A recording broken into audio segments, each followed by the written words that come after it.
everyone. Good afternoon and welcome to our Golden Eagle Orientation live session today. My name is Catherine Warren. Thank you so much for joining us. Today we have a presentation from Army ROTC. For this live session today, we are going to have a presentation followed by a Q&A. So you will be able to use the Q&A feature on the right-hand side of your screen to submit any questions you might have to our presenters. So please utilize that. You can submit questions throughout the presentation, and then our presenters will be able to address them at the end. For any incoming students who are in this session, please note that this is a supplemental session to your required online module. So you do still need to complete your required online module if you haven't already. The link for that can be found within your Brockport email, so please check for that. Additionally, I am going to send out a feedback form. We would love to know your feedback on this session. Was it helpful? Is there anything we could do to improve the experience for you? So please do take advantage of that feedback form at the conclusion of this presentation. All right, so with that being said, I'm going to go ahead and switch our screen over and hand it over to our presenters from Army ROTC. Hello, I'm Lieutenant Colonel Dan Fletcher from the Army ROTC Department. We're going to be talking a little bit about our program. I'm hoping to have a couple of my assistants, Cadet August and Second Lieutenant Adorno, so they'll be available as well to give it from a recent graduate or cadet perspective. But we'll start up. So first of all, a lot of people don't really know what ROTC is. So it's a class that you can take up to 2 years without any military obligation at all. So it's not like you're committing to the Army, you're not joining the Army, you're just learning about the Army. So, and the introductory class is called MSc 101. And what that is that that teaches leadership. So it teaches you how to present yourself well, how to organize your time, how to organize other people's time, how to motivate people to do things they wouldn't normally do and actually like you for it afterwards, and things of that nature. So it's just a 1 hour class, and not necessarily a lot of homework, and it's just to kind of see what it's all about. So that's the introductory class, MSc 101. And if you want to go take it a little further, you could take our PT class, which is MSc 104. And that class meets, so the MSc 101 meets Tuesdays or Thursdays from 11 to 12:15 for your scheduling purposes. We also, and then the PT class, the physical fitness class, which is MSc 104, meets Monday, Wednesday, and Friday from 6:30 to 7:30 in the morning. And it's push-ups, sit-ups, running, 2 miles, 3 miles, 4 miles, things of that nature. So we have a lot of people, particularly freshmen, who can't necessarily fit in the 2 credit class into their schedule, so they'll go with the 1 credit class. So that's fine, and they can see what it's all about. Now, if they want to go a little bit further, we have people called enrolled cadets. So first of all, 60% of the cadets that we work with are just trying it out. They're not really sure what they want to do. So that's fine. That's what we're looking for, is people to try it out.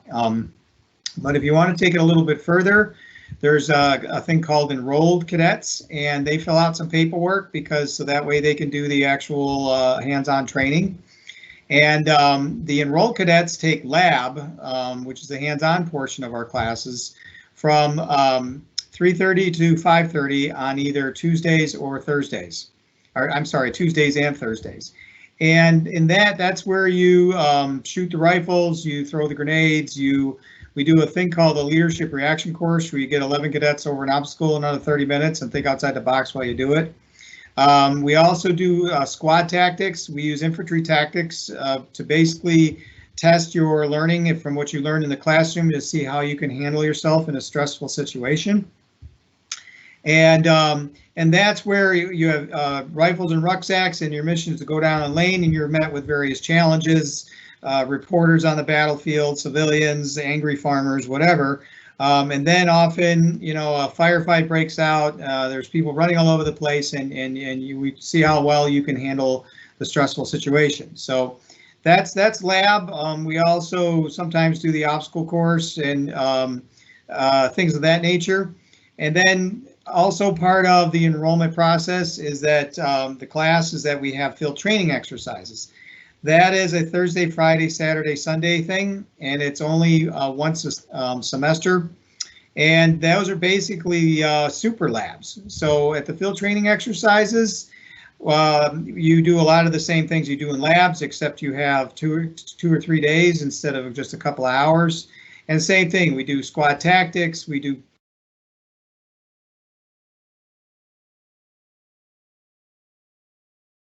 two people running around the woods, and you have to get them to where they have to go and make sure they have to understand what they're supposed to do with us throwing challenges at you from different directions. And then they have a much better, it's at Fort Uniontown Gap or Fort Drum.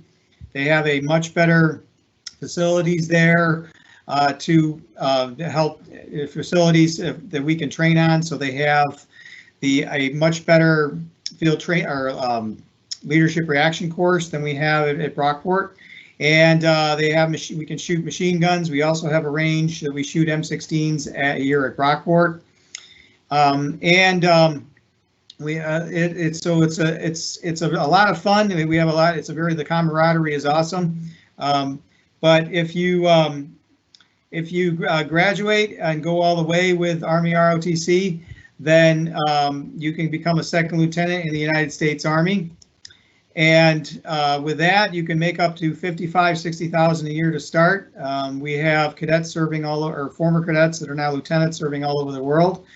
And there's anywhere different. We don't really care what your major is, so the major is irrelevant to us. But it's all based on merit. So everything is based on merit. We don't care where you're from or what you did in high school is all great for if you're looking for scholarships, but it's based on what you do in our program and as a student here at Brockport. But if you commission, again, you can have your school paid for.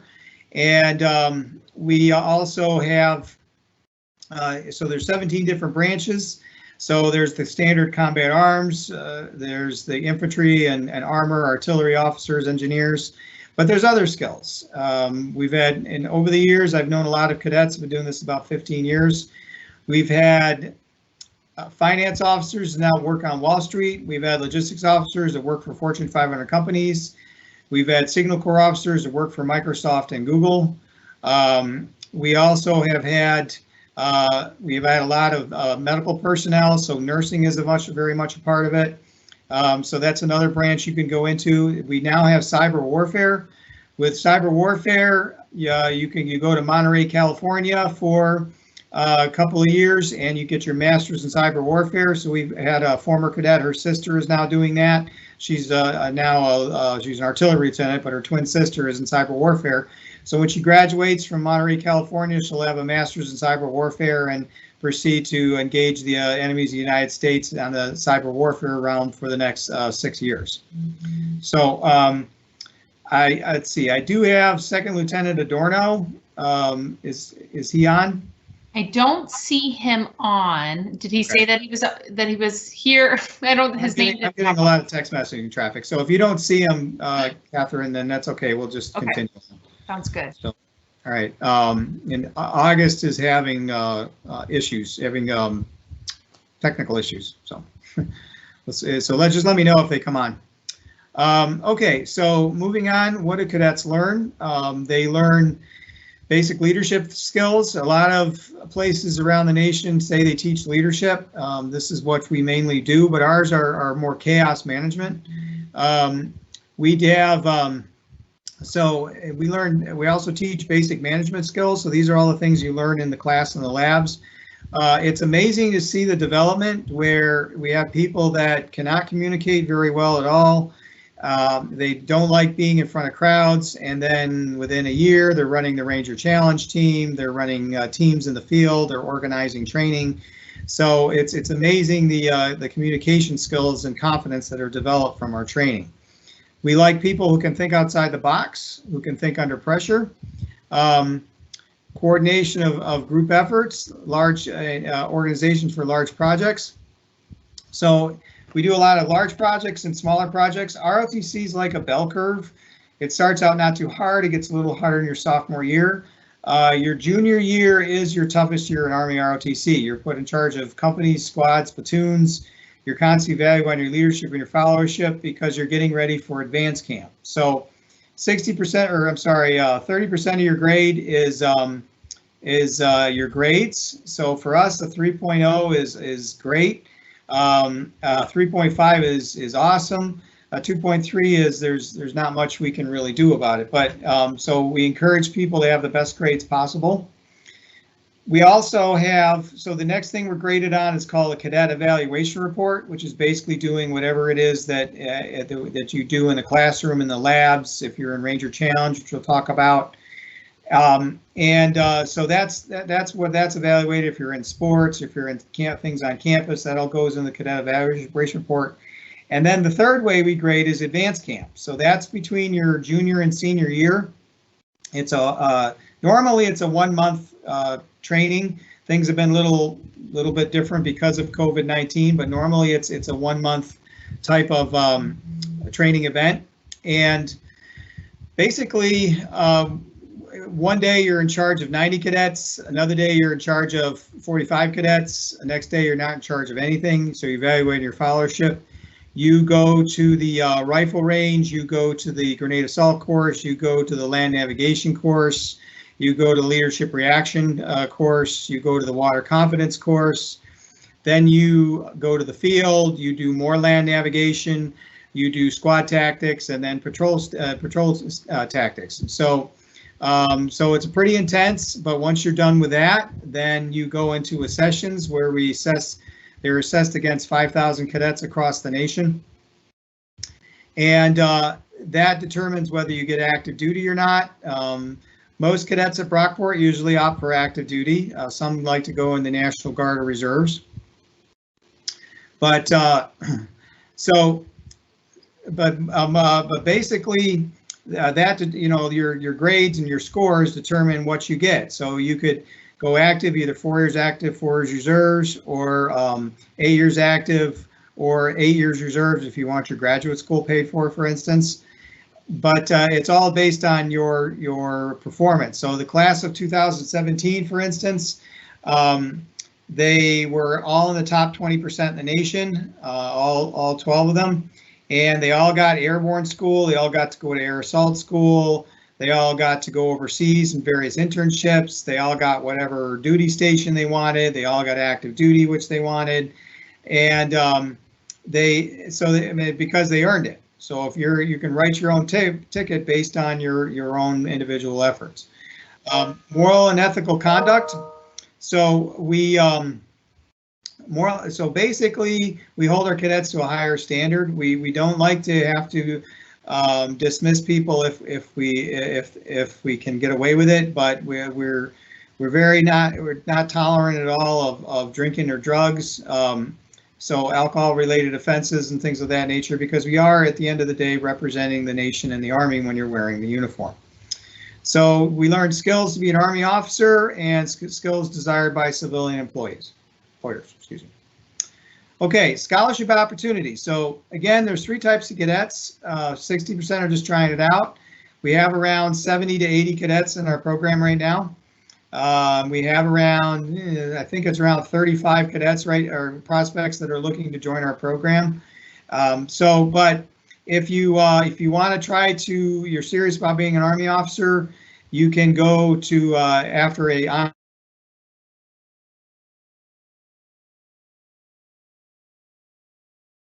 are usually from the national high school level. Still there? Yes, you're Catherine? Good. Yep, you're good. Okay. All right. Because my screen disappeared. Oh, oops. Here. How you doing, Jennifer? Oh, can you hear me? Yep. Do you still have my slides up? It looks like your slides have disappeared. We can still see your video, and it looks like we do have Lieutenant Adorno with us now. Okay. Oh, you made it on. All right, you want me to try to share the slides again? Yep, go ahead and try to share those, and I'll get those posted for you. Okay.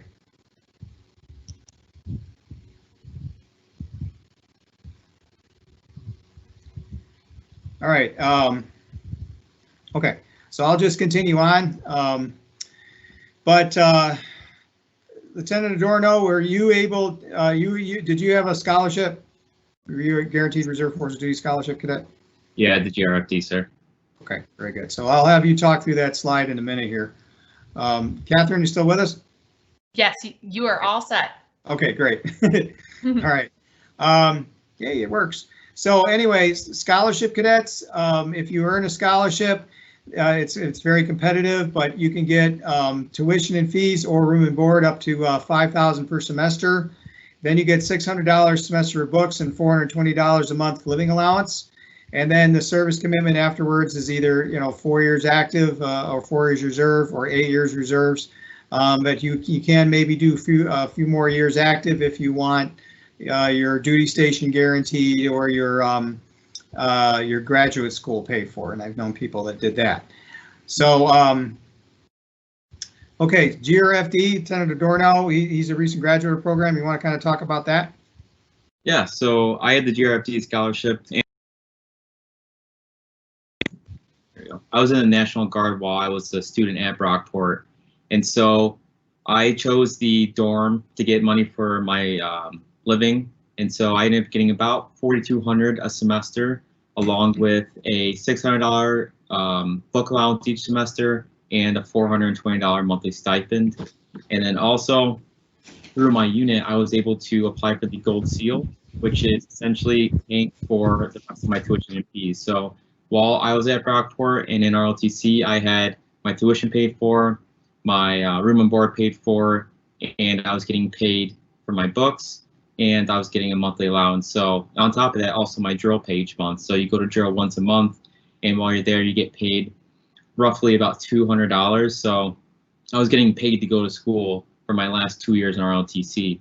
So it definitely pays to have a scholarship, and if you can, if you're interested in the guaranteed reserve force duty, which means, again, you'll be going to National Guard Reserves once you graduate, it's a great way to pay for all your schooling.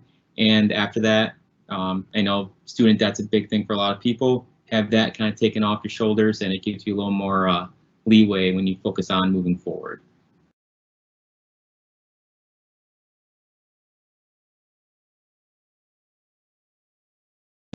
Oh, it looks like you are on mute. Sorry.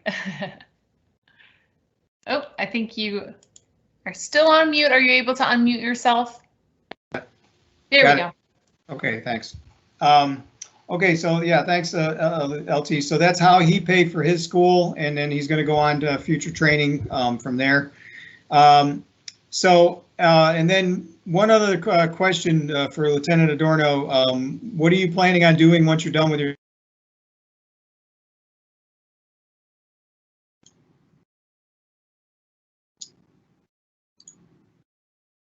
So he cut out. Presuming he said, what am I planning on doing? Sir, what'd you say? Yeah. What's going to be your civilian job?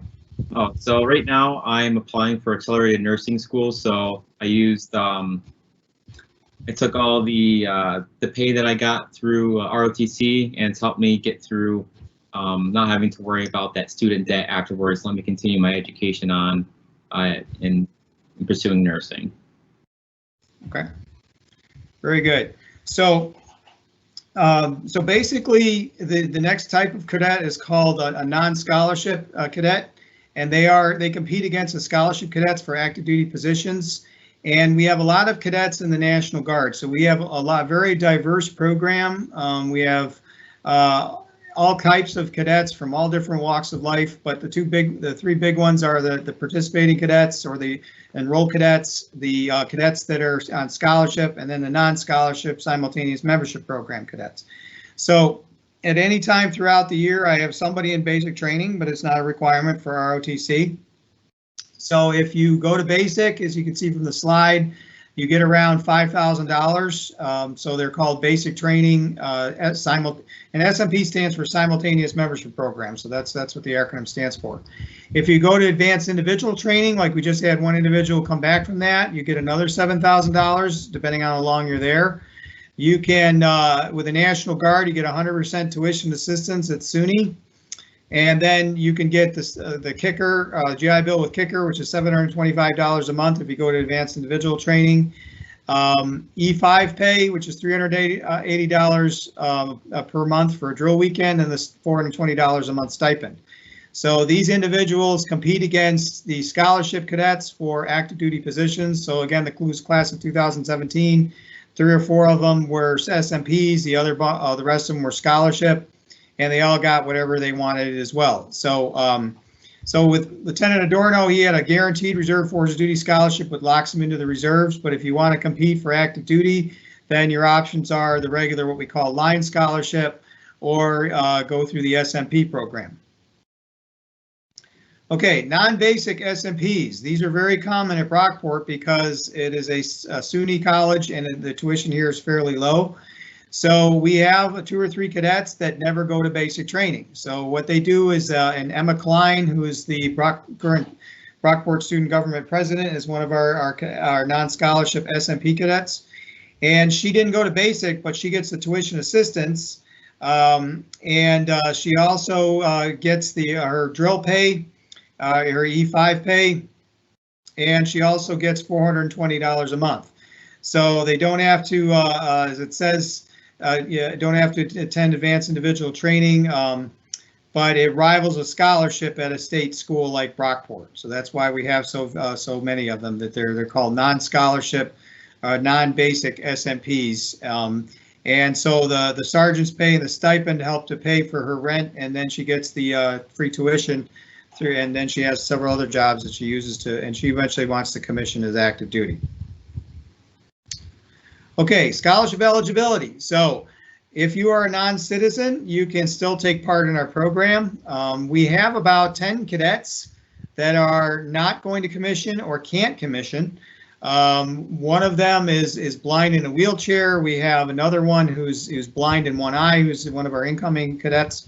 They know they can't commission, but the one who's blind in a wheelchair, she has been taking our classes for 2 years, and she wants to be a drug and alcohol counselor for the Army at Fort Drum. That is her dream. So that's fine. So she is taking our classes, and she can go ahead and eventually use that to help her resume in order to work for the Army doing that. So, and then we've had cadets that are from other nations, so they can only do it for 2 years. But if you are a U.S. citizen, then you can apply for a scholarship or to contract, because at the end of the day, that's why we're here, is to put officers into the Army. The age is, of course, 18 to 26. That's kind of the minimum. The maximum for us is 26. So we occasionally do have prior service people that are 31, but that's actually the high end of it. So that's the main thing is just not to sit on this for too long. You need to be accepted to the college, university, and then of course meet our physical fitness and medical standards. So we send people to the Department of Defense Medical Examination Board, and that determines. So and some stuff we can work with. Asthma, we see that a lot. But some of the more serious medical conditions, we can't necessarily, they can't necessarily commission, but they can still maybe serve the Army as a DA civilian. We did have 2 twin nurses once that one commissioned, the other one was medically disqualified, and she still wound up serving with her sister at what is then Walter Reed Medical Facility to be a DA civilian nurse. Yeah, and then physical fitness. Now the Army physical fitness test is changing. They're coming out with the Army Combat Fitness Test. So we do a lot of working out and a lot of push-ups and running in order to get ready for that test, because that is part of your grade. Okay, ROTC minor. So no military commitment required. All you need is your military science classes and 12 liberal arts credits from Brockport, and you have yourself a military science minor. So again, we have 10 cadets that are doing just that are just trying it out. And that's fine. That's perfectly fine. So benefits. Again, we have cadets that travel all over the world in various internships. A lot of it was kind of affected this year because of COVID-19, but years past we did send people all over the world, so it is world-class training. A lot of people are very receptive to the opportunity to help protect and serve your nation. And again, the development is actually incredible. The way people, they start out very quiet, and within a year they're running the Ranger Challenge team, and then they're supervising large groups or organizing large projects. So that the confidence building is amazing. So Lieutenant Adorno, can you kind of talk about how you grew and from where you started as a freshman to where the heck you are now? Yeah, so when I joined college, I'm still very much an introvert, but even more so then, and very just to myself. I had friends, and I wasn't afraid to to talk to people, but just wasn't something that I really enjoyed doing. And so when I first joined, I was sort of quiet, but it was very inviting, and the people that I met there quickly became some of my best friends who I came to live with later on when I was a junior and a senior. And upon graduating, much more comfortable talking in front of people, briefing senior officers, which at one point I was very nervous to do. And then also now I just feel much more comfortable and confident in myself, whether that's, going to an interview or whatever it may be. I'm just much more confident in my capabilities and more just confident in myself overall.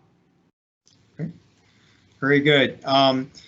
So again, financial assistance paying for college. Did you have to take out a lot of loans, Senator Adorno? I did not. That was the one great benefit of the scholarship. Okay. And then, of course, job security, either part-time if you're guard or reserves, or full-time if you're active duty. And then, there's always deployments and things of that nature. Okay, so weekly cadet schedule. So a lot of people are, they think this is going to totally take over their life. It's actually about 10 hours.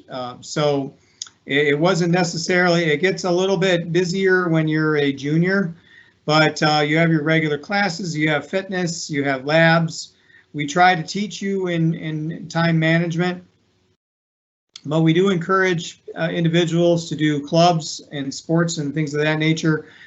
We've had a lot of wrestlers. We've had, especially now, we're having quite a few. We've had volleyball players. We've had soccer players. So we do encourage people. And again, the BSG president is one of our cadets, as well as several of the senators. So we do have people that are working with Brockport Student Government. And of course, the FTX is only one per semester. Senator Adorno, what was your experience with like FTXs and things like that? Usually a lot of fun? Yeah, I had a lot of fun on them. It's also a cool way to meet other cadets from other schools, because we do have a joint FTX, which does incorporate RIT or St. Bonaventure or some various other colleges. So it's a good way to get your name out there and meet other people from other backgrounds and such.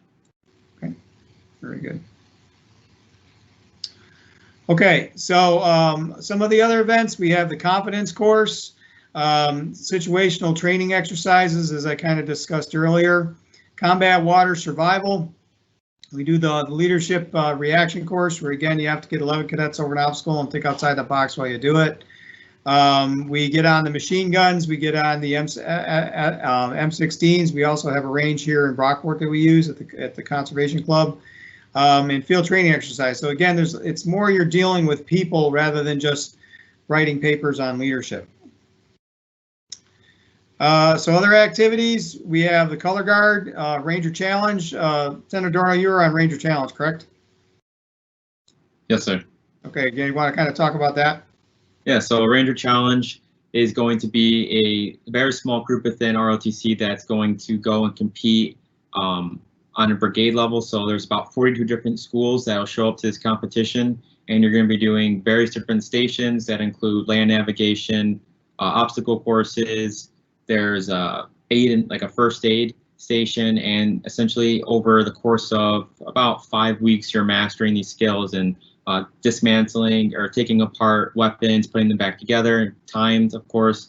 And then when you get to the competition, you're competing against all those other schools. So again, meeting a bunch of different people, but there's definitely lots of intensity there. And it's for more of those people that are looking to take on a little bit extra. It's going to ask more of you mentally and physically as well. Okay. And of course, community and fine arts events. So, all right. So often we say a picture is worth 1,000 words. So the cadet on the left is just having we're just having a little fun there. But the main thing is it's very much hands-on, and you're interacting with a lot of cadets. Again, the COVID-19 is going to provide some challenges, but it is being worked out, and we're coming up with solutions because that's kind of what we do. And then again, that's why we do so much fitness, is that it is the Army, and also if you get on the actual obstacle course and things like that, it tends to be very challenging.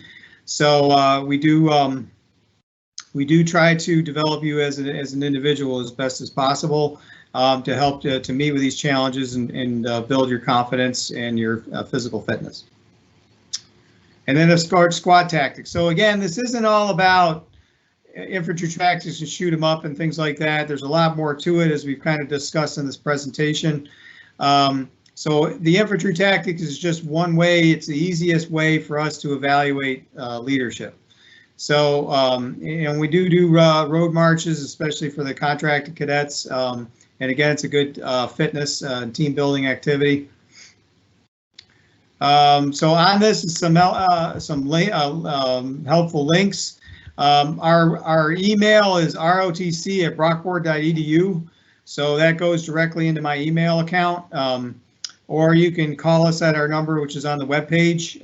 And when we get to the end of this, we'll try to see if there's any questions from the assembled.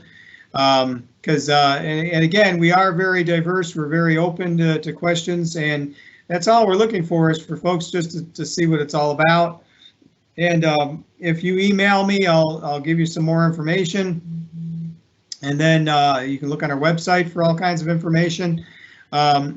But the main thing is that we'll talk you through it. Eventually, we get you into a mentorship group, and then before you know it, you're out there doing training with uniforms and things of that nature.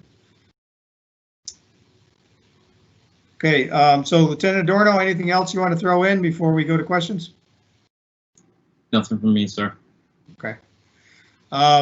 So Catherine, I can't see the chat.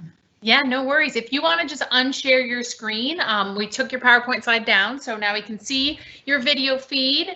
If you unshare that, you should be able to see the question box. I do know that Junior has joined us, so welcome Junior, and has answered a question or two in the chat box, so thank you so much for doing that. If anybody else has further questions, feel free to add those into the Q&A right now. Okay.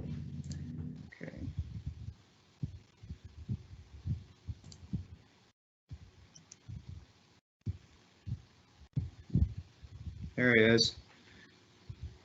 So Junior, you have anything you want to add while we're here? Not on my part just yet, sir, but a question that was asked by Jada Gerber was about law school and active duty. She wanted to know if it was possible for her to do active duty or go to law school. Would she have to make a decision between the two? The way the lawyers work is basically you graduate. We had a cadet named Pajoli. We've had a couple lawyers over the years. And we had another one, Cadet Hatton, who just graduated. And what happens is that they go to law school, and then they do the loan repayment program. So they pay for law school on the back end of law school. So you pay for it, and then they reimburse you, and then you go into active duty as a JAG. And then you do your 6 years as a JAG or whatever, something like that, or you can stay in the National Guard or Reserves. But that's how law school works, is that if you want to be in active duty, is you basically postpone your active duty until you get done with law school. They pay for your law school, and then you're a JAG. That's how that works.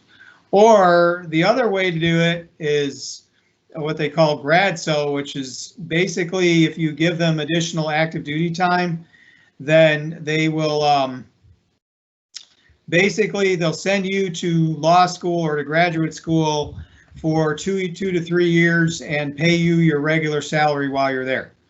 So I've known several individuals who did that. So that's not necessarily something they do with the National Guard or Reserves, but they do that for active duty, and it's a competitive program. And so we've had some people that went to George Mason University and stuff like that for law school while they're being paid their active duty salary. Okay. Thank you, sir. So you mentioned competitiveness. What's one ways that we assess cadets when it comes towards like, their OMLs? Well, as I said earlier in the presentation, there's 3 ways that we grade people on the order merit list. One is their academics. So obviously above a 3.0 makes you very competitive for whatever our special programs. And then the other one is the cadet evaluation report, which is basically doing whatever it is that we tell people to do, plus being in Ranger Challenge or some of these extra activities or student government or whatever. And then the third is advanced camp. So that all determines whether you get airborne school, air assault school. We've had mountain warfare school in the past. We don't get it very often anymore. So there's specialty schools that you could go to, and then the other thing is that you can do that also determines whether you get active duty and whatever your branch is. So that basically the higher up you are in the order of merit list, the more likely to get whatever it is that you want. Okay. Anything else? Okay. I'm looking in the chat right now, and it just seems to be quiet now, sir. All right. So anything else, Catherine? That's all we have. If there's no other questions, is there any last comments or anything you would like to close on with our session today? Sure. So basically, we just want people just to try it out, see what it's all about. Email us. We'll be happy to answer your questions. And I have Lieutenant Adorno for another week. Then he's getting ready to move on, and then but Cadet August will be here, and we're more than happy to answer whatever questions people have. But we're just wanting people just to try it out and at least take the class. And then if you don't want to stay with it, that's fine. If you want to go all the way, then it can help pay for your school and then lead to a very rewarding career. Senator Adorno, any closing thoughts? Nothing on my end. Okay. August? Yeah, all I could say is just that it's a great way to just get yourself involved. We're very connected with not only just the college as a whole, from our clubs and athletics and any organizations, but just with the community as well. What we do, like the Veterans 5K, we help out with the fire department here when it came towards the 9/11 ceremony. And we'd like to do community services when it comes towards, let's say, cleaning out the canal or helping out for events called Saturday Day of Service. So if it's something that you want to be connected with and stay physically shape and get yourself active and involved around campus, is a great way to be a part of. Okay. Wonderful. So yeah, that's all we have. Anything else you want to put out, Catherine, from the? Yeah, sure. So I just want to thank you everyone for coming. Thank you for our presenters today. For our attendees, please make sure that you do fill out the feedback form and let us know if there's anything we can do to improve this experience. Definitely check out our other live sessions that are coming up throughout the month. We can't wait to see you there. Thank you, everybody. Okay. All right, bye-bye.